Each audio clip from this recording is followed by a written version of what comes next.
मित्रांनो, तुमचं पुन्हा एकदा GB स्टोरी टेलर या यूट्यूब चॅनलवर स्वागत आहे. आजच्या आपल्या गोष्टीचं नाव आहे पाऊस. लेखक मनोज पाटील.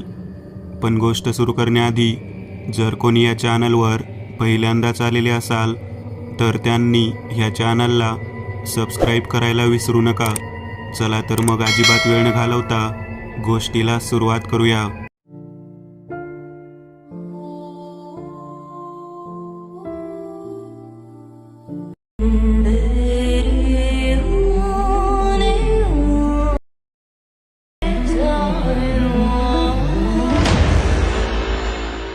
हळूहळू पाय सरकवत रेल्वे रुळाच्या मधोमध असलेल्या त्या ओल्या चिंब लोखंडाच्या सपाट लपलपणाऱ्या पट्टीवरून मी पुढे जात होतो.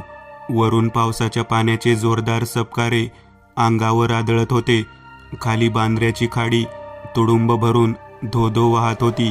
वारा मला छत्रीसकट उडवून त्या भयंकर वेगाने वाहणाऱ्या खाडीत ढकलून देईल असे जाणवल्यामुळे मी झरकन छत्री बंद केली आणि खाली बसलो. ते साल 1989 किंवा 90 असावं. त्या दिवशी भयंकर पावसामुळे ट्रेन्स बंद झाल्या होत्या. लोअर परेलपासून चालत मी बांद्रा स्टेशनवर पोहोचलो होतो. पण पुढच्या स्टेशनवर कसे जायचे हे समजत नव्हतं. त्यामुळे सरळ रुळावरून चालत निघालो होतो आणि ते रुळ जात होते बांद्र्याच्या खाडीवरून. कसंही करून घरी पोहोचायचं होतं. त्यामुळे मागचा पुढचा विचार न करता सरळ खाडीवरच्या रेल्वे ट्रॅकवरून चालू लागलो होतो. आता त्या गोष्टीचा विचार करतो तेव्हा अंगावर काटा उभा राहतो.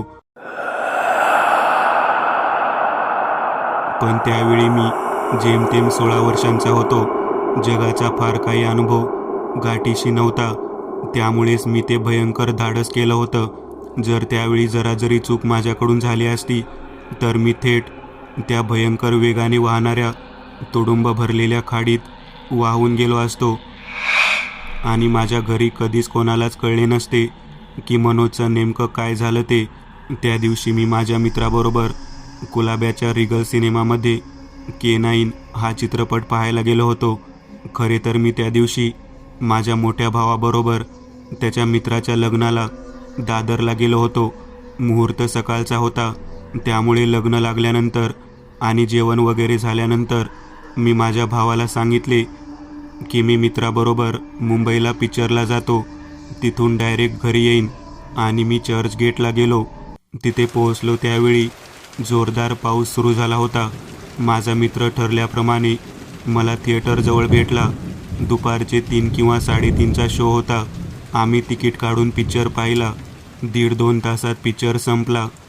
थिएटर बाहेर आलो तेव्हा खूप पाऊस पडत होता. आम्ही त्या जोरदार पावसामधून चालतच चर्चगेट स्टेशनला पोहोचलो. तिथे जाऊन पाहतो तर ट्रेन्स बंद झाल्या होत्या. स्टेशनवर भयंकर गर्दी झाली होती. प्लॅटफॉर्मवर उभ्या असलेल्या ट्रेन्समध्ये भरपूर गर्दी होती. आम्ही 1-2 डब्यात चढण्याचा प्रयत्न केला पण दारात पाय ठेवण्या इतकी सुद्धा जागा नव्हती. शेवटी आम्हाला माघार घ्यावी लागली. नंतरची ट्रेन पकडूया असा विचार करून आम्ही प्लॅटफॉर्मवर इकडे तिकडे भटकत राहिलो. पण 1-2 तासानंतरही एकही ट्रेन स्टेशनमधून सुटली नव्हती. बहुतेक 8 वाजले असतील. आम्ही स्टेशन बाहेर आलो आणि बस स्टॉपवर गेलो. पण तिकडची अवस्था तर आणखीनच भयानक होती. तुडुंब भरलेल्या बसेस स्टॉपवर न थांबताच पुढे जात होत्या. इकडे काय आपली डाळ शिजणार नाही हे आमच्या लगेच लक्षात आले आणि आम्ही पुन्हा स्टेशनमध्ये आलो. आता भूक लागली होती. आम्ही स्टेशनमधल्या कॅन्टीनमध्ये गेलो आणि सँडविच खाल्ले. पुन्हा प्लॅटफॉर्मवर आलो. काही गाड्या सुटल्या होत्या पण स्टेशन बाहेर पडून त्या काही अंतरावर उभ्याच होत्या. इंडिकेटरवर आता कोणतीच गाडी लावली नव्हती. प्लॅटफॉर्मवरच काही लोकांनी झोपायला सुरुवात केली होती. ते पाहून आपल्याला रात्र इथेच काढावी लागेल याचा आम्हाला अंदाज आला. बराच वेळ एका प्लॅटफॉर्मवरून दुसऱ्या प्लॅटफॉर्मवर असे फिरून झाल्यावर आम्ही स्टेशनच्या बाहेर पडलो आणि पश्चिमेला चालत चालत थेट समुद्रकिनारी गेलो. पण तिकडे सुद्धा माणसांची भरपूर गर्दी जमली होती. बराच वेळ भटकल्यानंतर आम्हाला पुन्हा भूक लागली. पण रस्त्यावर एकही खाण्याची गाडी दिसली नाही. दुकानं सर्वच बंद झाली होती. आम्हाला रेल्वे कॅन्टीनमध्ये काहीतरी मिळेल अशी आशा वाटली, म्हणून आम्ही भराभर चालत स्टेशनमध्ये आलो. पण कॅन्टीन बंद झालं होतं. म्हणजे कॅन्टीन उघडंच होतं, पण कॅन्टीनमधले सगळे पदार्थ केव्हा संपले होते. आम्ही पुन्हा दुसऱ्या बाजूने स्टेशन बाहेर आलो. तिकडे एक वडापावची गाडी दिसली. गाडीभोवती प्रचंड गर्दी जमली होती. आम्हीही धावत तिकडे गेलो, पण त्याच्याकडेही काही शिल्लक राहिले नव्हते. आम्हाला खूप वाईट वाटले. हे असं खाण्याचं सगळं संपून जाईल या गोष्टीचा अंदाज आम्हाला आलाच नव्हता. आता आम्हाला उपाशीच राहावे लागणार होते. रात्रीचे 12:30 वाजून गेले होते. इतक्यात एका प्लॅटफॉर्मवर एक विरार फास्ट लोकल लागली. सर्वजण तिकडे धावू लागले. आम्हीही धावलो. रेटारेटी करत जेमतेम आम्ही आत शिरलो. आम्ही पोहोचायच्या आधीच गाडी पूर्ण भरली होती. त्यामुळे आम्हाला दाराजवळच चेंगरून टाकणाऱ्या गर्दीत उभे राहायला मिळाले.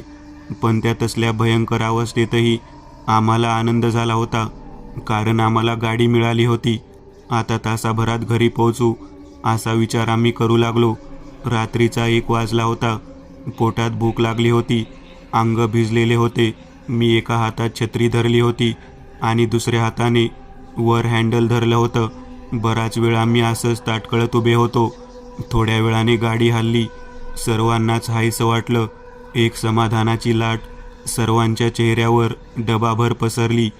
पण तो समाधानाचा आनंद फार काळ टिकला नाही. स्टेशन बाहेर जाऊन गाडी लगेच थांबली. सर्वांच्या चेहऱ्यावर आता काय झालं असे त्रासिक भाव दिसू लागले. बऱ्याच वेळाने गाडी पुन्हा हलली. पुन्हा थोडे अंतर गेल्यावर पुन्हा थांबली. असं हळूहळू एक एक स्टेशन आम्ही पुढे जात होतो. आम्ही दाराजवळच उभे होतो, त्यामुळे बाहेरची परिस्थिती आम्ही पाहू शकत होतो. बाहेर पाऊस पडतच होता. रूळ पाण्याखाली गेले होते. जवळजवळ गुडघ्या एवढे पाणी साचले होते.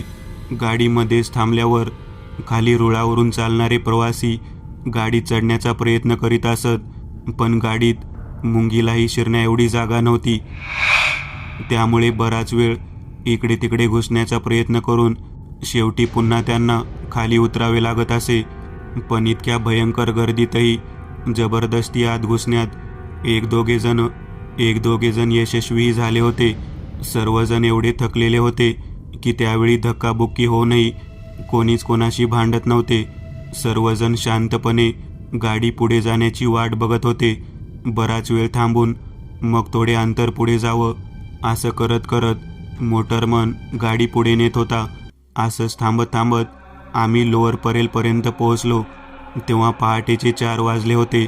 ज्या प्रवासाला ट्रेनने एरवी 12 ते 15 मिनिटे लागतात, त्या प्रवासाला तब्बल 3 तास लागले होते. गाडीतील सर्व प्रवासी खूप कंटाळले होते. लोअर परेलला गाडी बराच वेळ थांबून राहिली. कंटाळलेले काही प्रवासी खाली पाण्यात उडी मारून निघून जाऊ लागले. गाडी जवळजवळ अर्धी रिकामी झाली. बहुतेक आता गाडी पुढे जाणार नाही, म्हणून सर्वजण उतरत आहेत असे आम्हाला वाटले. त्यामुळे आम्ही खाली पाण्यात उतरलो आणि प्लॅटफॉर्मवर गेलो. सर्वजण पुलावरून पलीकडे जाऊन स्टेशन बाहेर रस्त्यावर जात होते, त्यामुळे आमची पावलेही आपोआप त्याच दिशेने वळली. आम्ही लोअर परेल वेस्टला आलो आणि मुख्य रस्त्यावरून बोरीवलीच्या दिशेने चालू लागलो. तो संपूर्ण परिसर जलमय झाला होता. गुडघ्या एवढ्या साचलेल्या पाण्यातून अतिशय सावधपणे खड्ड्यांचा अंदाज घेत आम्ही पुढे जात होतो. बहुतेक तो सेनापती बापट मार्ग होता. थोड्या वेळाने पाऊस कमी झाला, पण रस्त्यावरचं पाणी काही कमी झालं नव्हतं. आमच्यासारखे बरेच जण पायी चालत घरी चालले होते. चालताना पाण्याबरोबर वाहून आलेल्या कितीतरी वस्तू आम्हाला दिसत होत्या. इतकेच काय, 1 ते 1.5 फूट लांबीचे मोठे मेलेले मासेसुद्धा माझ्या जवळून वाहत गेले होते. शेपटीला पकडून एक मासा मी उचलला देखील होता. एक स्टेशन मागे टाकत आम्ही पुढे जात होतो. आता पाऊस थांबला होता. अखेर चालत चालत आम्ही माहीमला पोहोचलो, पण पुढे रस्ता संपल्यासारखा दिसत होता. आता पुढे काय करायचे हे समजत नव्हते, म्हणून आम्ही माहीम स्टेशनमध्ये आलो, पण तिकडे ट्रेन बंद होत्या. आता काय करायचं? आम्ही स्टेशनवरच घुटमळत राहिलो. एवढ्यात पुन्हा जोराचा पाऊस सुरू झाला. आम्ही पाहिले की काही माणसे रेल्वे ट्रॅकवरून बोरिवलीच्या दिशेने जात होती. मला जोगेश्वरीला जायचे होते आणि मित्राला मालाडला आणि बांद्र्याच्या पुढे गाड्या चालू आहेत हे आम्हाला तिथे स्टेशनवर समजलं होतं. ट्रॅकवरून चालत जाऊन आपण सहज बांद्र्याला पोहोचू शकतो हे आमच्या लक्षात आले. त्यामुळे भराभर आम्ही खाली रुळावर उड्या मारल्या आणि बांद्र्याच्या दिशेने चालू लागलो. पाऊस धो कोसळत होता. आता ट्रेन पकडून आपण लगेच घरी पोहोचू या आनंदात आम्ही पुढे जात होतो. पण समोर खाडी आली. रेल्वे ट्रॅक खाडीवरून जात होता. आम्ही थबकलो. खाडीचं ते रौद्र रूप पाहून माघारी जाण्याचा विचार माझ्या मनात आला. त्या खाडीचं अतिशय गढूळ आणि घनदाट पाणी कितीतरी वस्तू आणि सामान सुमान घेऊन प्रचंड वेगाने वाहत होतं. माझा मित्र माझ्यापेक्षा वयाने मोठा होता. त्याच्याकडे छत्री नव्हती. तो संपूर्ण प्रवास त्याने डोक्याला रुमाल बांधून पावसात भिजत केला होता. तो शरीराने दणकट होता. मी शरीराने किरकोळ, त्यामुळे मला थंडी वाजत होती. त्याने मला खानाखुणा करून आपण पलीकडे जाऊया असं सांगितलं आणि तो रुळाच्या मधोमध असलेल्या सपाट लोखंडी पट्टीवरून चालू लागला. तो मल्याळी होता, त्यामुळे त्याला अगदीच तोडकं मोडकं हिंदी येत होतं.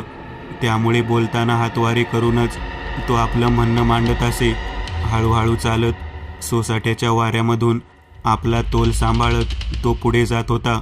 मग मीही धाडस केलं. त्या लपलपत्या ओल्या चिंब सपाट लोखंडी पट्टीवरून हळूहळू एक एक पाऊल टाकत पुढे जाऊ लागलो. भयंकर वेगाने वाहणाऱ्या तुडुंब भरलेल्या खाडीत नजर जाताच छातीत धडकी भरत होती. ज्या दिशेने पाऊस येईल त्या दिशेने छत्री धरून स्वतःला पावसापासून वाचवत होतो. इतक्यात वाऱ्याचा एक जोरदार झोत अंगावर आला. माझा तोल गेला. आता आपण खाडीत वाहून जाणार असा विचार मनात आला. पण त्याचवेळी विजेच्या चपळाईने मी छत्री बंद केली आणि पटकन खाली बसून त्या लोखंडी पट्टीला घट्ट धरून ठेवले. खाली भयंकर वेगाने खाडी वाहत होती. मी मागे वळून पाहिलं. मी बराच पुढे आलो होतो, त्यामुळे आता मागे जाण्यात अर्थ नव्हता. तसाच बसून अंगावर धो कोसळणारा पाऊस झेलत आणि झोंबवणाऱ्या वाऱ्याने कुडकुडत मी पुढे जाऊ लागलो. आणि हळूहळू करत अखेर आम्ही तो रेल्वे ट्रॅक पार केला. पुढे चालत आम्ही बांद्रा स्टेशनमध्ये पोहोचलो. काही वेळाने लगेचच आम्हाला बोरिवली ट्रेन मिळाली आणि मी सुखरूप घरी पोहोचलो. घरचे मात्र भयंकर काळजीत होते, पण कोणीच मला रागावले नाही. मी गुपचूपपणे माळ्यावर जाऊन झोपलो. मी एक नवीन चॅनल ओपन करत आहे. त्यावर तुम्हाला ॲनिमेटेड हॉरर स्टोरीज पाहायला मिळतील. त्या चॅनलची लिंक या व्हिडिओच्या डिस्क्रिप्शनमध्ये दिलेली आहे. चॅनलला सबस्क्राईब करायला विसरू नका. मित्रांनो, आज पुरतं एवढंच. तुम्हाला जर काही गोष्ट आवडली असेल तर नक्की लाईक करा. तुमच्यापैकी बरेचसे जण व्हिडिओ लाईक न करताच पळून जातात, पण हा जर व्हिडिओ तुम्ही लाईक केला तर मला जरा बरं वाटेल आणि असेच भारी भारी व्हिडिओ बनवायची माझ्यात एनर्जी येईल. त्यामुळे नक्की लाईक करा. आणि अजूनही कोणी या चॅनलला सबस्क्राईब केलेलं नसाल तर लगेच सबस्क्राईब करून टाका. आणि बाजूची घंटी ती मात्र दाबायला विसरू नका. देवाची घंटी आहे ती. चला तर मग पुन्हा भेटूया अशीच एक आगळी वेगळी गोष्ट घेऊन पुढच्या